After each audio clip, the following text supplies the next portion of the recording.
1977년 12월 22일 아침부터 서울 거리는 조금씩 술렁이기 시작했습니다. 뭔가를 기다리는 듯 사람들의 발걸음이 빨라지고 알 수 없는 기대와 흥분이 거리를 달뜨게 했습니다.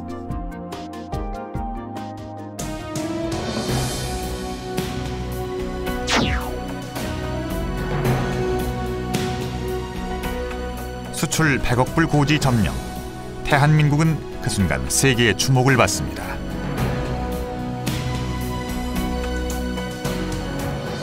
Well, you know, nothing succeeds like success. The Korean economy has been a successful one. It's had the long-term goal was always economic growth as opposed to simply taking and helping a patron, if you will. And so I think that's one of the unique differences. And it's a very difficult line to walk, I think, but it's one that it seems Korea has, in hindsight, done well. 못 사는 나라, 힘없는 나라로만 알고 있던 대한민국에서 용광로가 끓어오르고 유조선을 만들고 자동차까지 수출했습니다. 세상은 그 놀라운 결과에 대한민국의 미래를 다시 보게 됐습니다. 보통 상식으로는 생각할 수 없는 정도의 그 성과, 실적을 올리게 된 거죠. 박정희 대통령만 운이 좋은 게 아니라요. 전 대한민국이 운이 좋았다고 생각합니다. 운이라는 것은 그렇습니다. 운이라는 것은 준비하지 않은 자에게 운은 아무 의미가 없습니다. 선진국에 가는 마지막 버스를 우리는 탔다 이렇게 생각해. 표현이 그렇게 해서 나오는 거예요. 선진국으로 가는 마지막 버스를 탔다. 선진국으로 가는 마지막 버스. 우린 그 버스를 타고 마침내 한강의 기적을 일궈냈습니다.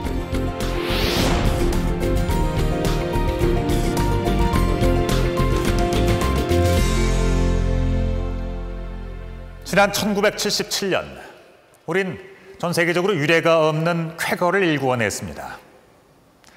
우리나라는 내세울 만한 자원이라고는 아무것도 없던 그 시절 1964년 수출 1억 불, 1970년 수출 10억 불을 달성해냈고 불과 7년 뒤엔 이에 10배에 달하는 수출 100억 불을 달성했습니다. 이것은 당시의 뉴스위크 표지 기사입니다. The Koreans are coming. 한국인들이 몰려오고 있다. 이것은 세계가 놀랐던 경제 성장, 즉 한강의 기적을 일궈낸 우리 한국인들을 주목하는 내용의 기사입니다. 수출 10억 불에서 수출 100억 불을 돌파하는데 서독은 11년, 일본은 16년이 걸렸던 데 비해서 우린 단 7년 만에 이 일을 해냈습니다. 기적과도 같은 수출 100억 불 돌파. 과연 이것은 어떻게 가능할 수 있었을까요? 1977년 6월 6일 미국의 시사주간지 뉴스위크는 놀라움과 경계가 섞인 논조로 한국의 고도 성장을 커버 스토리에 다뤘습니다.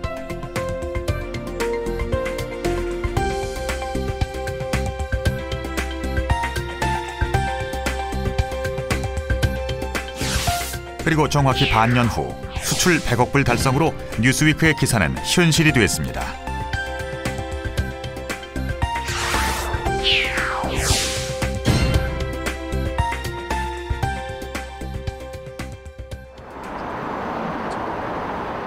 지난 2012년 한국의 수출액은 약 5,500억 불. 이에 비해 77년 당시의 수출 100억 불은 격세지감마저 느껴지는 금액입니다. 그렇다면 36년이 지난 지금의 시점에서 수출 100억 불의 의미를 되짚어보는 이유는 무엇일까요?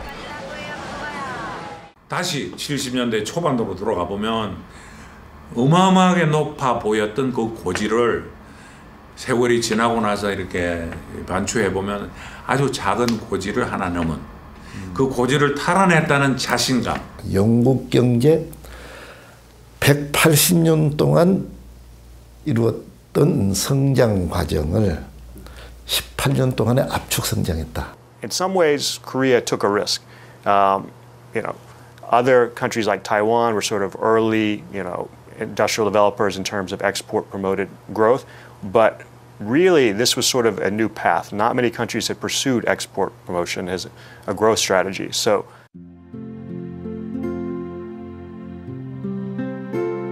옷을 뒤집어 털면 깨소금 같은 이가 쏟아지던 시절.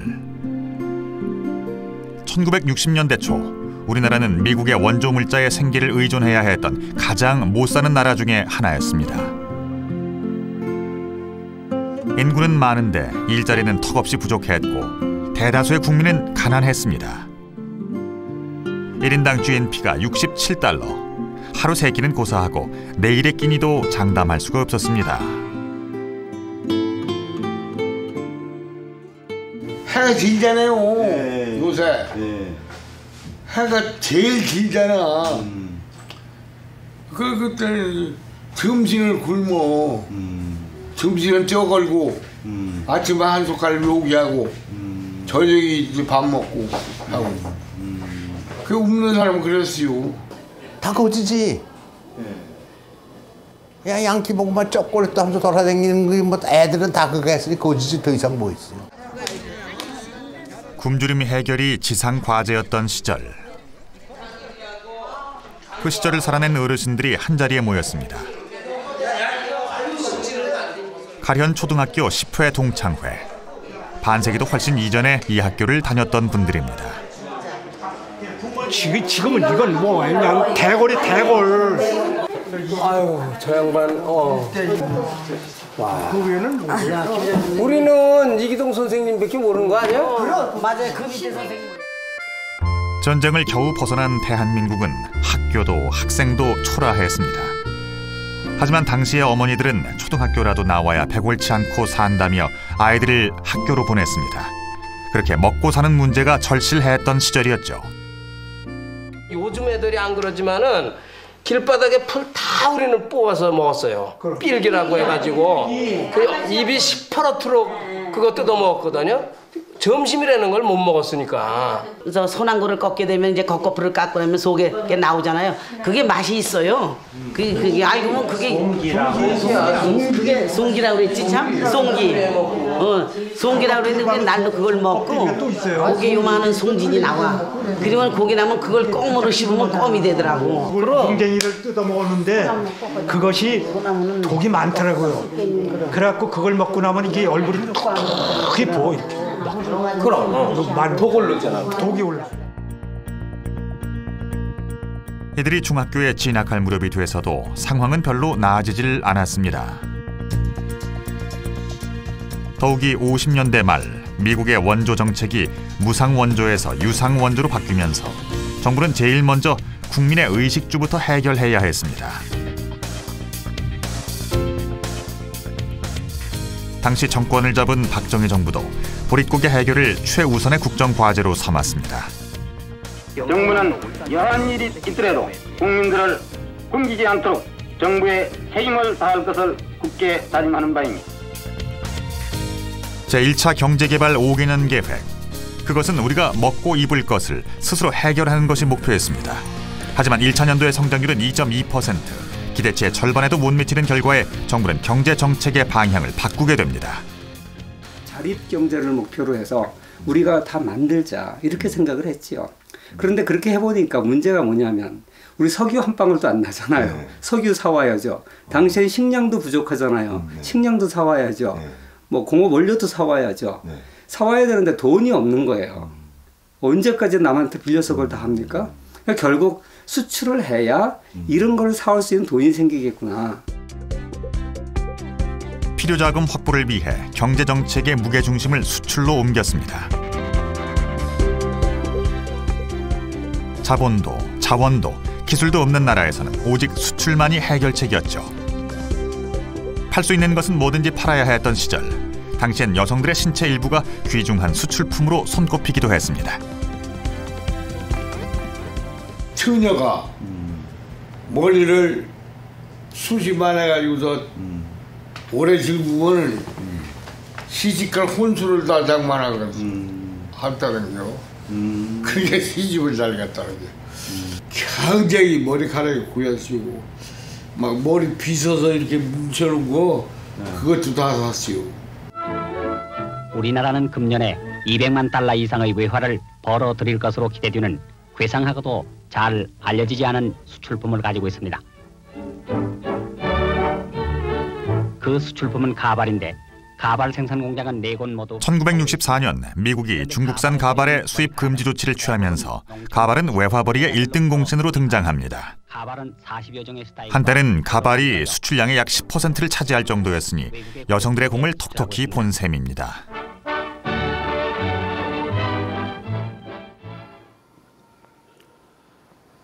(1960년) 당시 우리나라의 수출액은 3,283만 달러, 그리고 수입액은 그의 10배가 넘는 3억 4,353만 달러.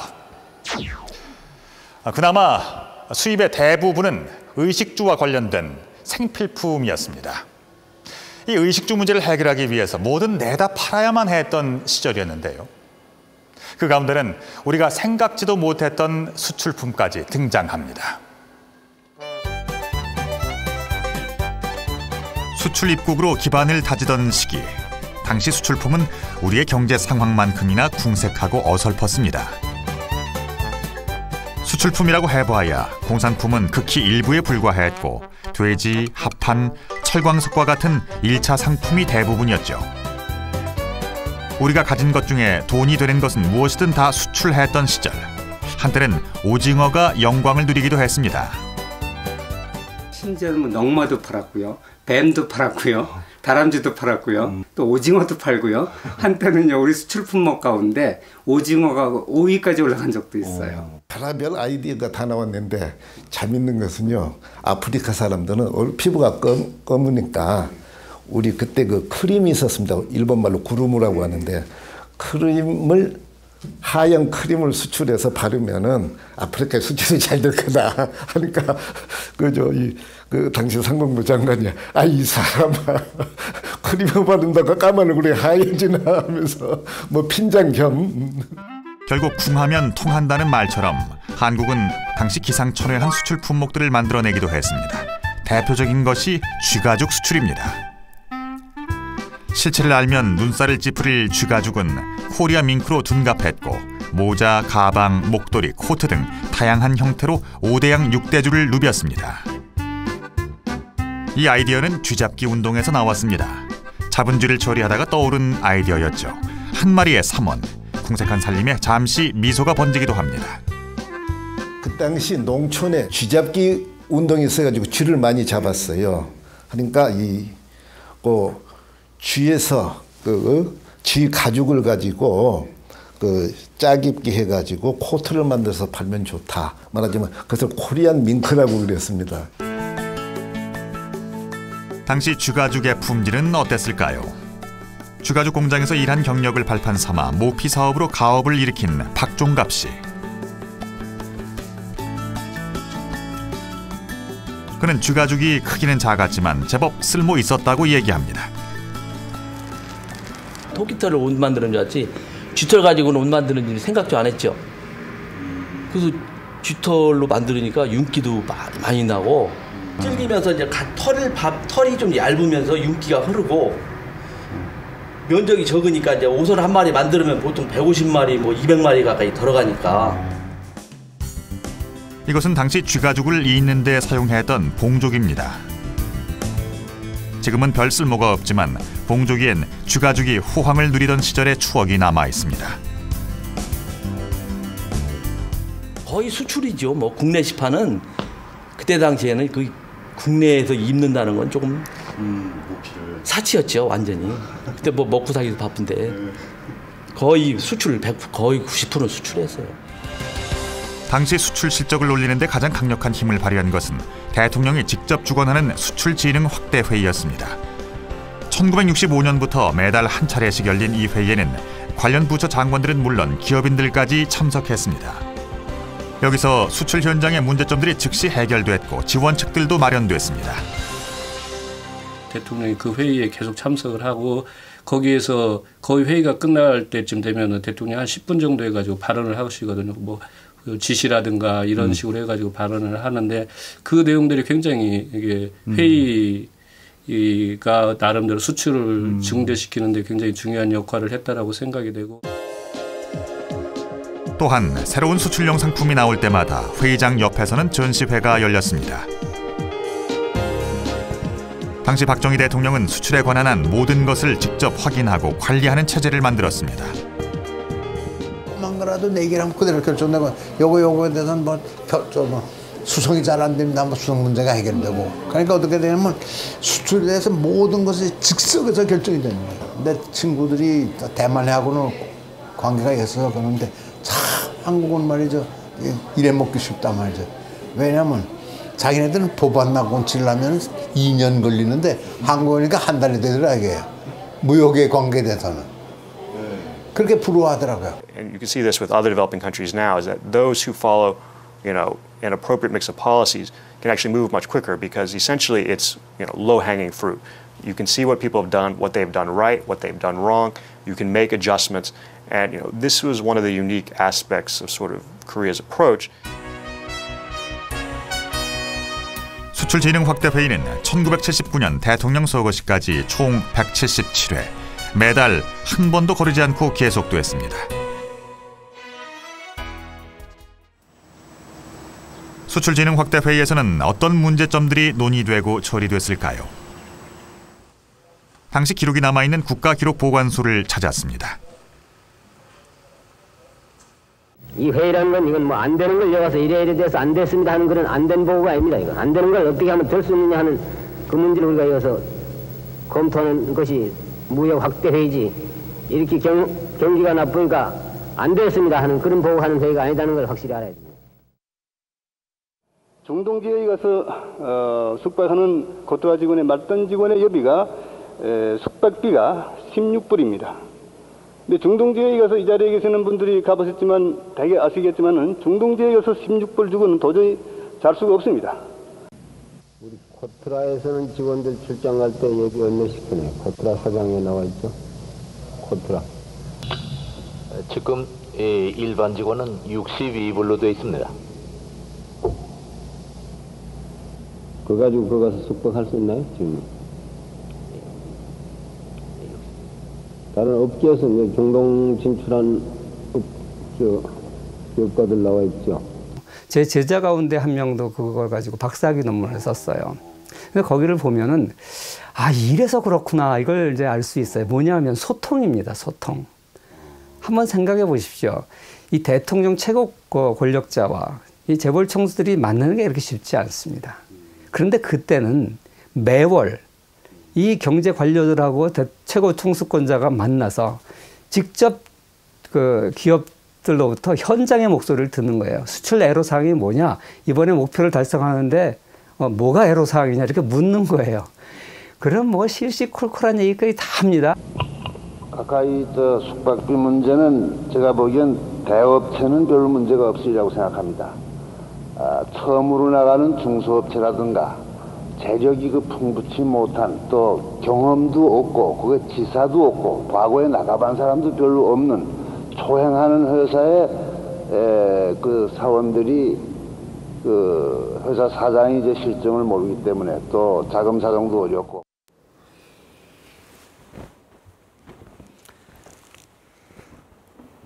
수출진흥 확대 회의는 다른 나라에서는 사례를 찾아보기 힘들 만큼 독특한 제도였습니다.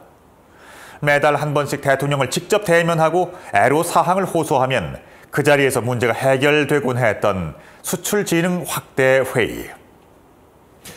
지금도 수출업계에서는 전설처럼 회자되곤 하는 얘기인데요. 덕분에 우린 수출을 획기적으로 증대시킬 수 있었습니다. 1960년대 중반은 수출진흥 확대 회의를 통해 산업구조를 개편하고 한국 경제의 체질 자체를 바꿨던 시기였습니다.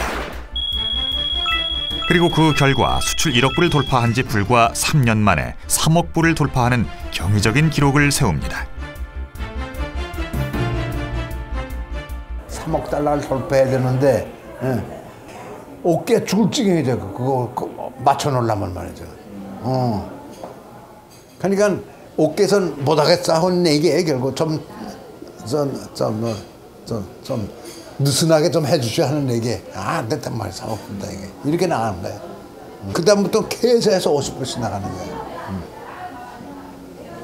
그냥 3억 불 하니까 3억 불 때는 음속을 돌파하는 거하고 똑같다 하는 말이 많이 나왔어요. 음성을 돌파하는 비행기 맹기라고 똑같다. 14만 평의 허허벌판에 즐비하게 서 있는 수많은 공장들. 이것은 우리나라의 공업단지로서는 첫선을 보인 구로동 수출공업단지의 우람한 모습입니다. 그리고 그해 봄, 대한민국은 더 큰 꿈을 꿉니다. 수출산업단지의 등장. 이것은 수출을 경제성장의 동력으로 삼기 위한 발판을 마련한 것이었습니다. 이듬해 가을에는 수출 분위기 진작을 위해 국제무역박람회도 개최했습니다. 당시 박람회는 큰 볼거리였습니다. 우리 손으로 잔치를 열고 외국 손님들을 부른다는 것만으로도 국민들은 자부심에 들떴습니다. 이때 전시된 상품은 4만여 점. 그토록 원했던 자립경제가 목전에 다가온 듯 했습니다. I think the Korean government over time has made good choices and has assisted in and allowed the emergence of the Korean cultural strengths, hard work, discipline, reliability. Those are qualities that are at least latent in the culture of the country, and in various parts of the world, including the Middle East and Africa, those qualities are less apparent.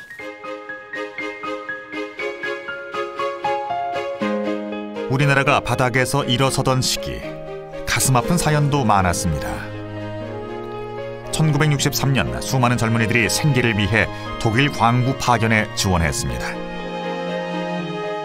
외국에 나간다는 것 자체가 특권처럼 여겨졌던 시절.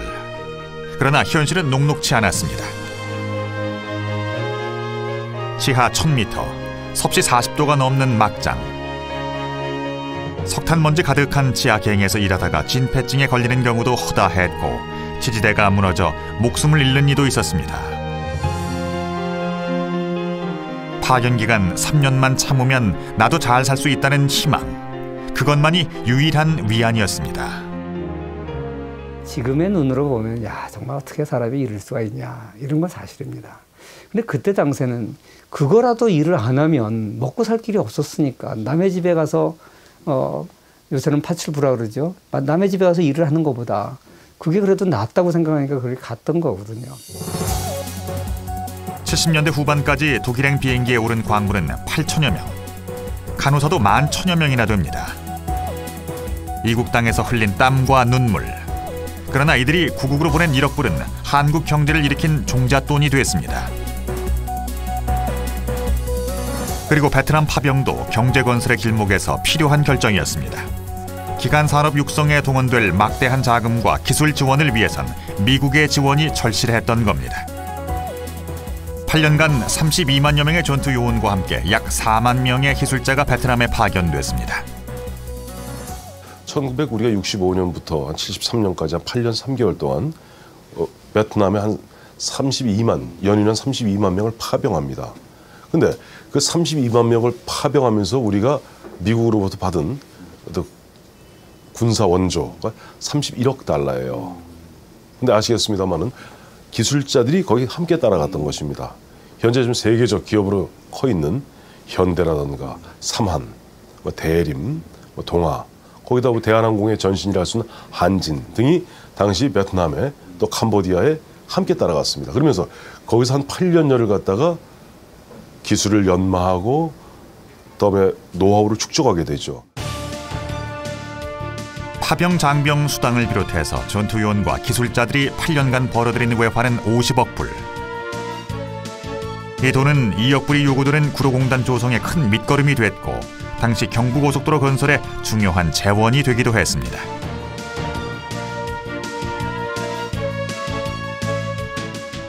그 당시로 보면 용병이라는 비판까지도 국제적으로 있을 정도의 월남 파병이었지만 말하자면 장병들의 그 외화 송금을 통해서 상당한 정도로 외화와 자금들을 보유할 수 있게 되는 어떤 지점이 있고, 그리고 월남 파병을 통해서 획득된 새로운 유리한 조건을 통해서 60년대 경제개발의 목표를 성취하죠. 그게 이른바 노동집약적 산업화의 성공이죠.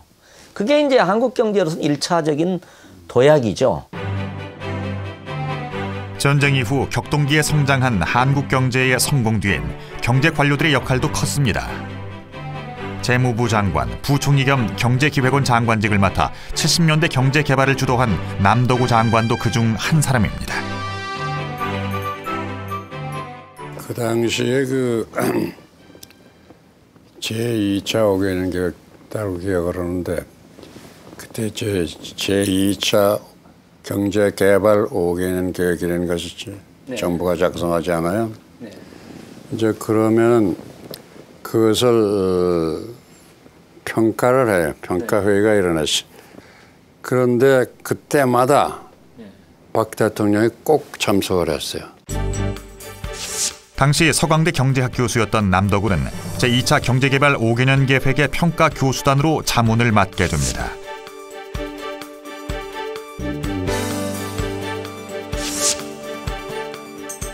당시 정부 정책에 비판적이었던 남덕우를 박 대통령은 눈여겨봅니다.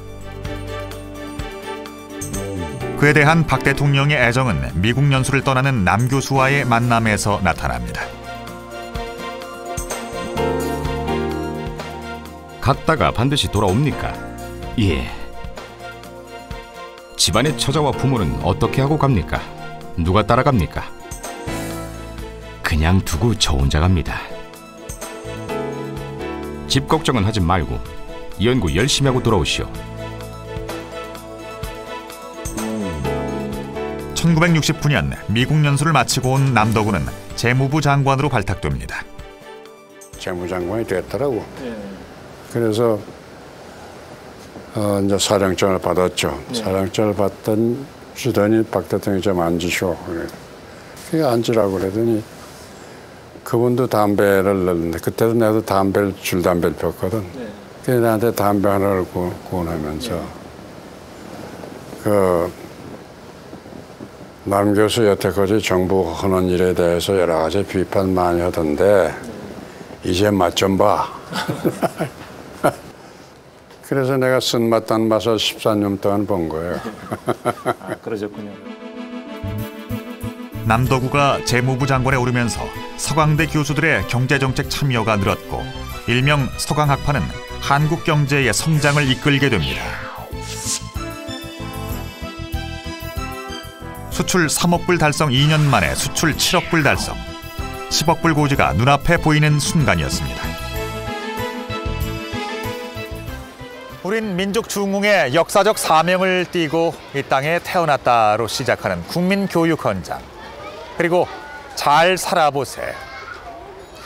당시를 살았던 분들이라면 누구라도 기억하실 텐데요. 지금도 나이든 세대들에게는 주문처럼 다가오는 잘 살아보세. 당시 우리나라가 잘 살기 위해선 수출 외엔 다른 길이 없었습니다.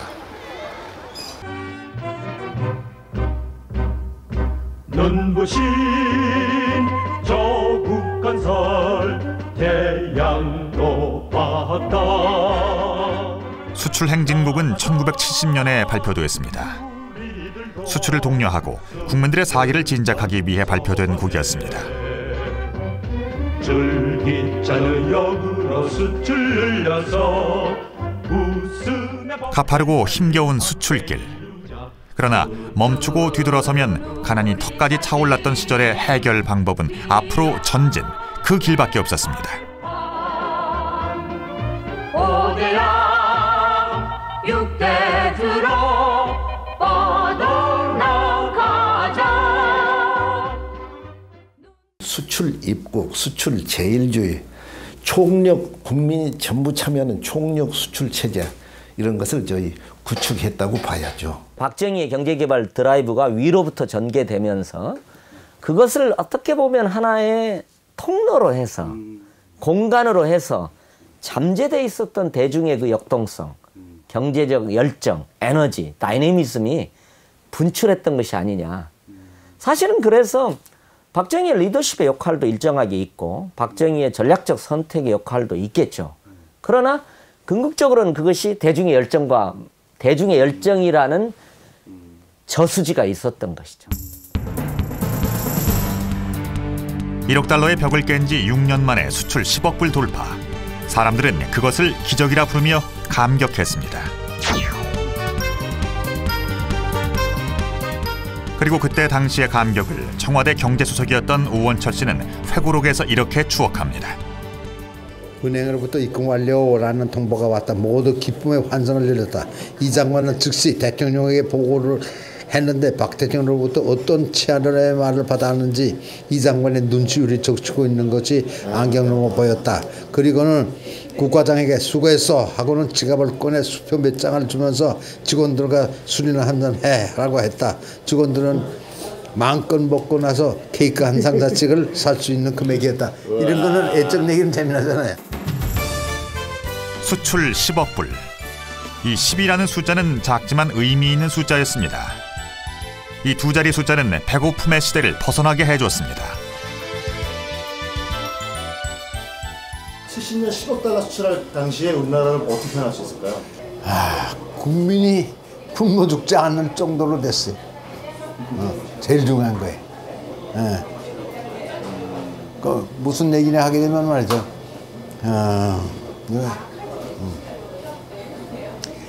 식량 작업자덕을 일으킬 수 있어요. 그 해부터 말이죠. 입 하나 덜 되는 요량으로 어린 자식을 식모로 보내고 공장으로 떠밀었던 시절이었습니다. 일자리가 있다면 어디든 달려갔고 그것도 귀해서 거리에서 좌판을 깔고 솥을 거는 일도 흔했습니다. 그래도 입에 풀칠조차 힘겨웠던 그때 그 시절. 그러나 수출 10억 불 달성 이후 그 시절은 역사의 뒤안길로 사라집니다. 그러니까 밀가루가 가져와서 남아 돌아가. 그냥 몇 푸대씩 쌓아놓고. 그러니까 국민들이 100월 튼 시절에 그게 얼마예요? 68년도 지대를 해보니까 그때 세상이 달라진 거예요. 이제 전기불이 다 이게 있고 말이에요. 그냥 저 초가집도 다 그냥 전기불이 들어오는 거예요. 놀랬죠. 진짜 놀랬죠. 8년 사이에 세상이 완전히 바뀌어버린 거예요. 그거는 실감을 수출은 뭐 10억 분인지 100억 분인지 이해가 안 가는데 우리 몸에 닿는 거는 그런 건 이해가 이제 가는 거예요. 당시 완공된 경부고속도로도 우리 몸에 와 닿는 큰 변화였습니다.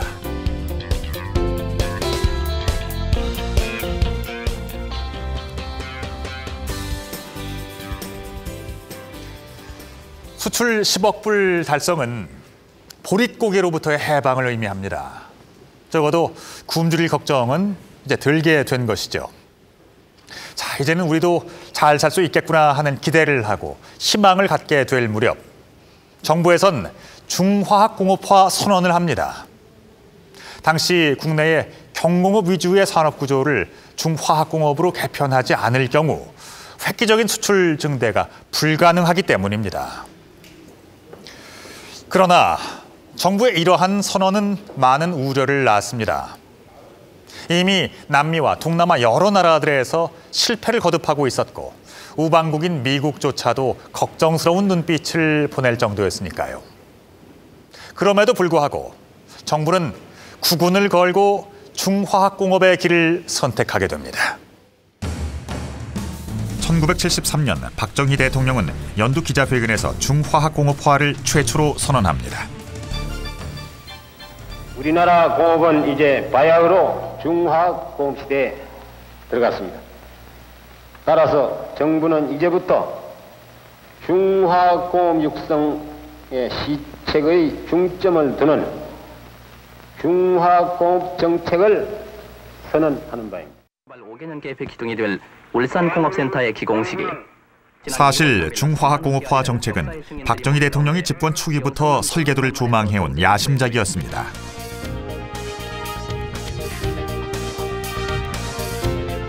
울산, 구미, 포항, 옥포, 온산, 창원 등지에 특화된 공업단지를 62년부터 차례로 설계해왔던 것입니다.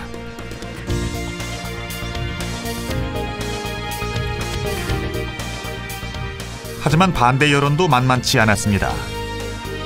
막대한 자본이 필요한 중화학공업은 당시 우리 정부가 감당하기엔 힘도 역량도 부족하다는 것이었습니다. Well, there was significant doubt that Korea would be able to take and move into these industries, be they either on technological terms or they in financial terms.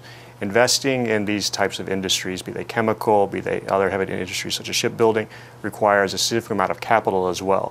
And so the question was, how could Korea do this?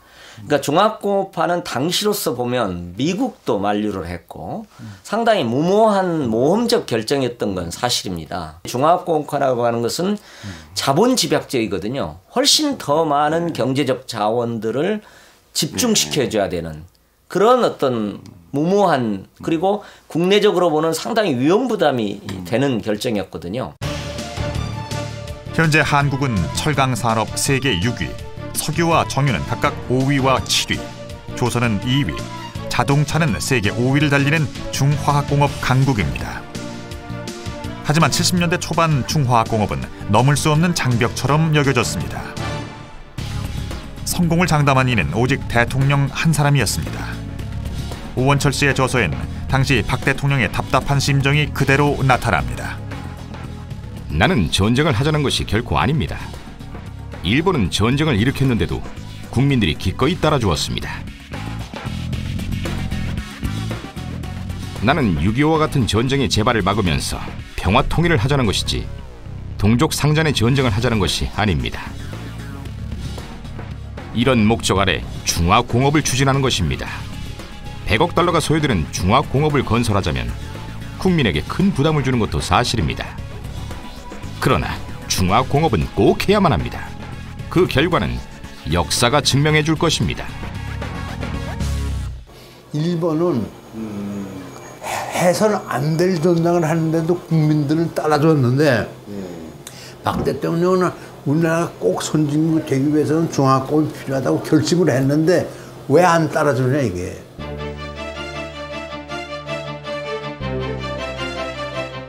사실 박정희 대통령이 중화학공업화를 더 이상 미룰 수 없는 과제로 결심하게 하는 사건이 그보다 5년 전 서울 시내 한복판에서 벌어집니다.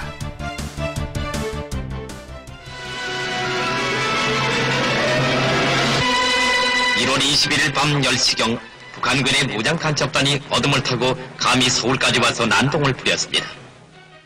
전쟁이 나도 이상하지 않을 것 같은 분위기였습니다.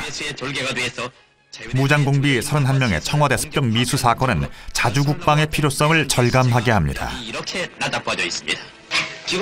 무기 산업 육성이 시급했고 이를 위한 중화학공업의 뒷받침이 절실했습니다.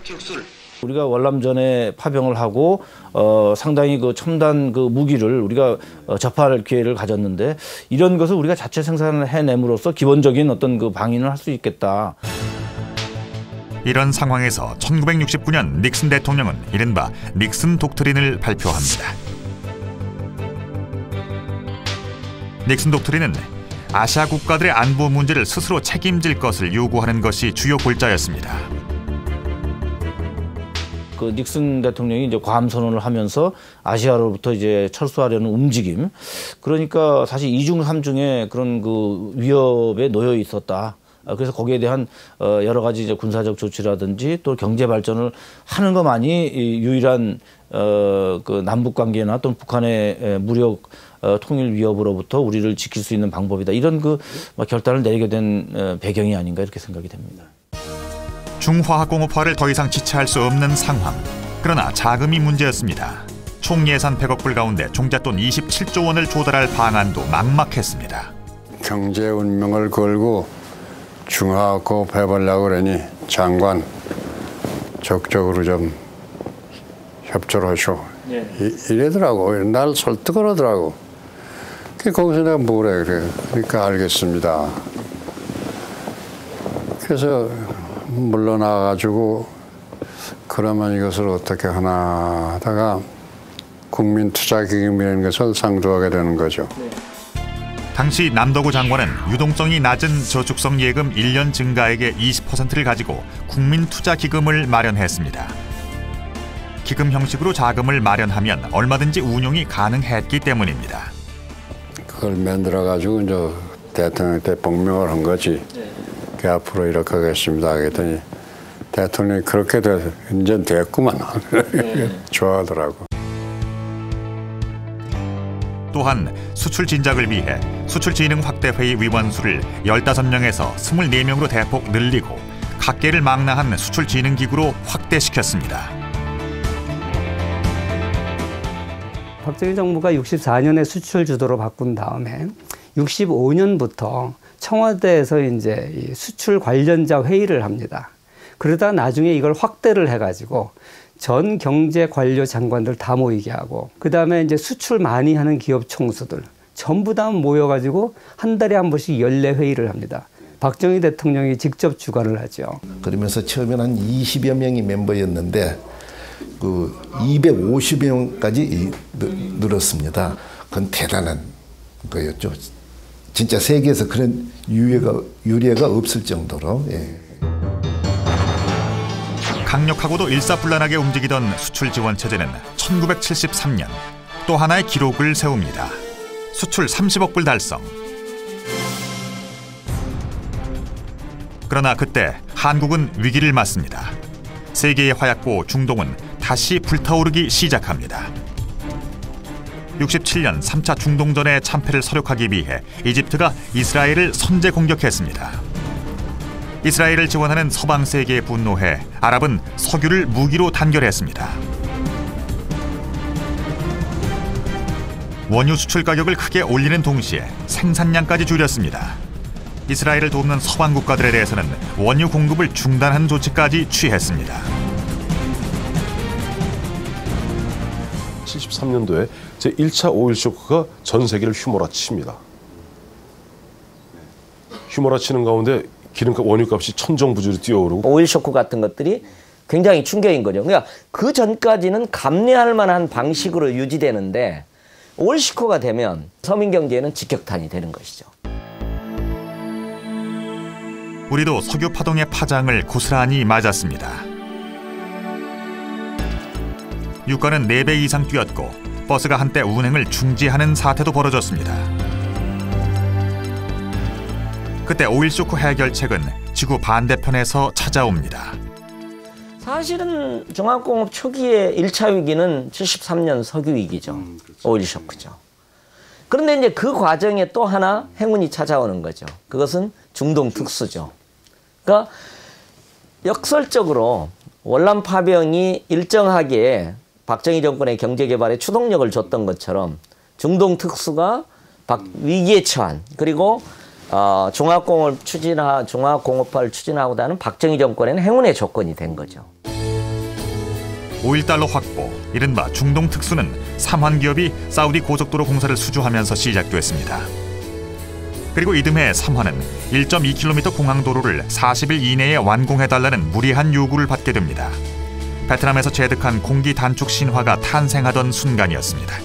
베트남에서 우리가 축적된 그런 우리 한국의 아주 우수하고 절제되고 탁월한 그런 기술 인력들이 바로 거기서 중동으로 진출하게 됩니다.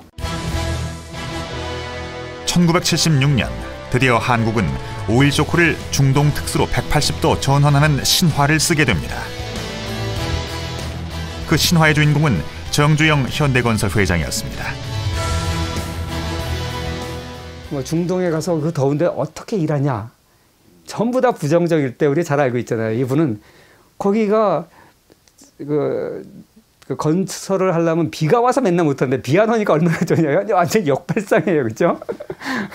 그리고 건설하려면 모래하고 자갈하고 시멘트가 있어야 되는데 거기 가면 모래 자갈은 많지 않냐. 시멘트만, 우리나라에 많은 게 시멘트인데 시멘트만 가져가면 되지 않냐. 뭐 물 없다 그러니까 바닷물 많지 않냐. 그거 담수로 만들면 되지. 그리고 덥다 그러니까 그럼 밤에 하면 되지. 완전히 남들을 생각하고 반대의 역발상을 해가지고 했거든요. 이른바 정주영 회장의 역발상.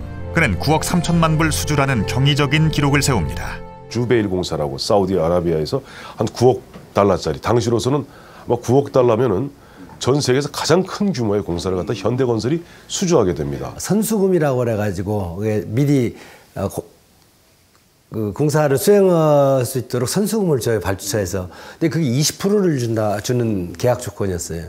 이 20%면은 2억 불, 약 2억 불을 받는단 말이죠. 그때 뭐 제가 확인은 못했습니다만은 우리나라 한은에 외환 보유고가 약 2천만 불 있었다고 그래요. 근데 선수금이 2억 불이 들어온다는 건 국가적으로도 이거 굉장히 큰 적인데. 당시 주베일 항만공사는 국가적인 경사로 여겨졌습니다. 그도 그럴 것이 9억 3천만 불이란 수주액은 그해 정부 예산의 25%를 웃도는 엄청난 액수였죠. 이후 현대는 연이어 사우디 해군 기지와 주택 전용 항만공사도 수주해 합계 18억 불의 대형 공사도 동시에 추진합니다. 당시 중동에서 인정받은 한국 건설업체들의 이름은 보증수표와도 같았고 곧바로 수주 실적으로 이어졌습니다. 중동 갔다 오신 분 두 분이잖아요. 어떻게 어느 분이? 선생님 앞으로 나와라. 그 뜨거운 데 가서 일하시는. 거기 가서 고생 안 했다면 거짓부렁이고. 집에 와서는 고생 안 했다고 그러겠지만 실제 안 했다는 거짓부렁이고. 가족 떠나서 비행기 딱 한국에서 타고 거길 딱 가서 내리는데 이놈의 뜨거운 열이 터치는데 나도 모르게 그냥 이래지더라니까 이 열에. 그런데 그 앞에서 이러는 사람들이 있더라고. 우리 저 동료들이 일을 해. 근데 보니까 나보다 나이 든 사람들이 일을 하는데 아유 저 양반들이 있는데 내가 이걸 못하려 참아지더라고. 6시 끝나요. 끝나면 10시간 노동하는 거예요 꼬박이. 그러다면 그다음에 또 야간일 10시, 11시까지 해요. 또요? 그럼 저녁 먹고 또 나가는 거예요. 이 옷이 젖었다 말랐다 하면 이게 뒤에가 허연해 이게 옷이. 제 1차 오일 쇼크는 우리한테만 온 게 아닙니다. 전 세계적으로 왔습니다. 우리 외에도 우리보다 당시 잘 살았던 필리핀이라든가 타이, 태국이라든가 우리 대한민국보다 작게는 2서너 배, 많게는 6배 정도 잘 산 나라들이었습니다. 그런 나라들도 똑같은 조건인데 왜 못 잡았을까요? 저는 그것은 단순히 운으로만 돌리기보다는 그만큼 준비되어 있었고 그만큼 우리가 절박했고. 중화학공업 정책이 어느 정도 성과를 보이면서 수출 품목에도 커다란 변화가 생깁니다. 경공업 제품에서 자동차, 철강, 선박으로 바뀌고 100억 불을 향한 행진은 계속됩니다. 포니 신화가 탄생하고 조선소도 없는 상태에서 26만 톤급 유조선을 수주하는 개가를 올리기도 합니다. 수출 품목에 급격한 변화가 일어났지만 수출 방식은 예전 그대로였습니다. 제품을 생산하는 기업이 수출까지 담당하는 방식엔 근본적인 변화가 요구됐습니다.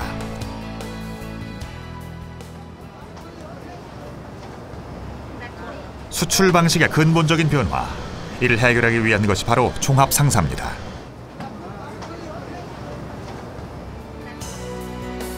일본의 수출 방식을 그대로 본따 만든 종합상사 제도가 도입된 1975년 삼성, 대우, 국제, 한일합섬, 쌍용 등 5개 종합상사가 탄생합니다. 라면에서 미사일까지.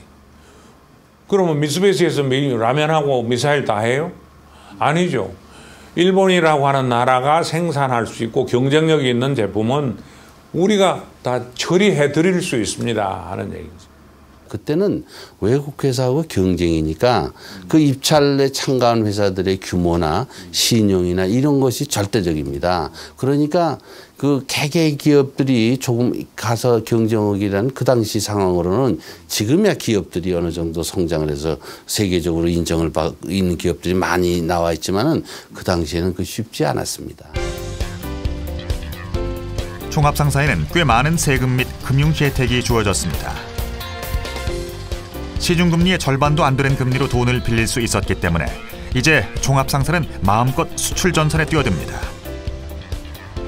24시간 불이 꺼지지 않는 종합상사의 전설은 이때 시작됐습니다. 그 당시는 주로 주된 통신 방법이 텔렉스밖에 없었어요. 그렇기 때문에 텔렉스는 이제 시간차를 두고 가령 중동과 여기는 서울하고는 한 8시간 시간차가 있죠. 그래서 예를 들어서 제가 오전 9시에 무슨 정보를 던지면 한국은 아침 새벽 1시죠.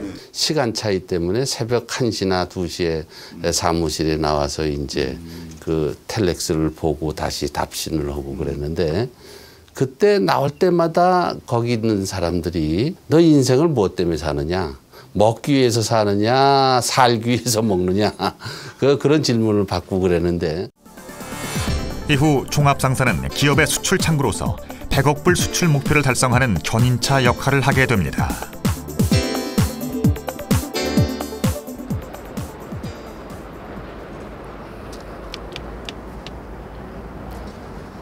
중동 특수와 종합상사의 탄생은 커다란 효과를 발휘했습니다. 75년 당시의 수출은 50억 달러로 70년도에 10억 달러에 비하면 5배가 넘는 급성장을 보인 것이고 그 이후로도 매년 40%가량의 평균 성장률을 기록한 것을 보면 그야말로 승승장구를 거듭했다고 이야기할 수 있겠죠. 당시 수출 전선에선 모두가 수출 전사였습니다. 경제부처 장관부터 말단 직원에 이르기까지 밤낮을 가리지 않았습니다. 온 나라가 수출에 매달렸습니다. 나라 전체가 정말 수출에 미치다시피 했습니다. 국민 총력 수출 체제라고 했는데 그래서 전 국민이 참여하는 결과가 되니까요. 보통 상식으로는 생각할 수 없는 100억 불 수출의 가능성이 조금씩 보이기 시작했습니다. 이를 확신한 상공부는 수출 분위기 독려를 위해 수출 100억 불 표를 모집합니다. 수출 100억 불을 향한 카운트다운이 시작됐습니다. 세관에다 전화를 걸어서 오늘은 수출 통관이 얼마나 되겠느냐, 또 종합무역상사들에 대해서는 이번 달에 수출을 당신네들은 얼마나 할 것인지. 14년 만에 쌀 막걸리와 약주가 다시 수출 100억 불 달성 2주 전인 12월 8일 쌀 막걸리의 시판이 허용됐습니다. 500개 양조장에서 만든 쌀 막걸리는 유통 과정에서 질이 떨어지는 것을 막기 위해 통술 판매 이외에 1리터들이 폴리에틸렌 통일교의 개발로 대풍을 맞은 쌀 농사 덕분이기도 했지만 귀한 쌀로 막걸리를 빚을 수 있다는 것. 그것은 보릿고개의 아픔을 가진 우리에겐 그 어느 것보다 큰 위안을 주었습니다. 수출 통계를 집계하는 과정에서 오늘 100억 달러가 될 것 같다. 22일 날 그렇게 예상을 하고 그리고 2주 후 1977년 12월 22일 서울거리가 술렁이기 시작합니다. 드디어 꿈이 현실로 나타나는 순간이었습니다. 우리 온 국민이 염원하던 100억 달러 수출이 마침내 이루어졌습니다. 정부는 100억 달러 목표가 달성된 1977년 12월 22일을 100억 달러 수출의 날로 정하고 성대한 기념식을 가졌습니다. 64년 1억 불 달성. 마침내 13년 만에 그 100배를 달성했습니다. 우리는 어떤 일이 있더라도 80년대에는 고도 산업사회를 건설함으로써 조국의 평화적 통일과 민족주의의 발판을 반석같이 다져놓아야 합니다. 그러기 위해서는 우리나라 산업구조를 중화공 위주로 과감히 개편하고 기술 혁신을 촉진해야만 하겠습니다. 독일도 그랬고 미국도 그랬고 일본도 그랬고 어느 시기에 갑자기 성장하는 시기가 있습니다. 나라들마다. 우리 같은 경우도 그런 시기가 60년대, 70년대, 80년대가 아닐까 그런 생각을 합니다.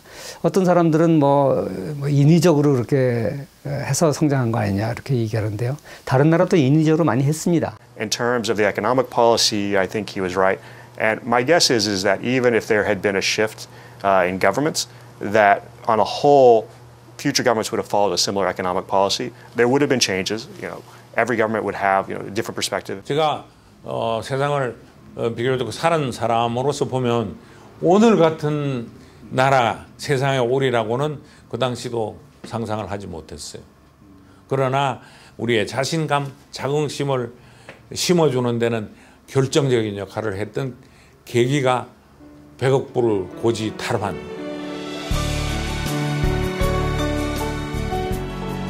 한강의 기적. 그것은 가진 것 하나 없는 나라였기에 가능했는지도 모릅니다. 가난과 배고픔으로부터 벗어나기 위해 오직 앞만 보고 달렸습니다. 보다 잘 살아보자는 꿈. 중화학공업은 그 꿈을 가능케 한 선택이었습니다. 1977년 12월 22일 바로 이곳이었습니다. 매일매일 집계되는 우리나라의 수출 총액이 적히는 간판에 102억 30만 불이란 숫자가 찍힌 순간 국민들은 환호하고 기뻐했습니다. 지금은 36년이 지난 역사의 한 페이지에 불과하지만 수출 100억 불 달성은 분명히 우리에게 의미 있는 역사의 한순간이었습니다. 우린 수출 100억 불 달성을 통해서 중화학공업으로 국내 산업 구조를 개편할 수 있었고 또한 선진국 진입을 위한 토대도 마련할 수가 있었습니다. 수출 100억 불과 100이라는 숫자. 그것은 가난을 벗어날 수 없는 숙명으로만 여겨왔던 우리 국민들에게 할 수 있다는 자신감과 자부심을 안겨준 세 자리 숫자였습니다.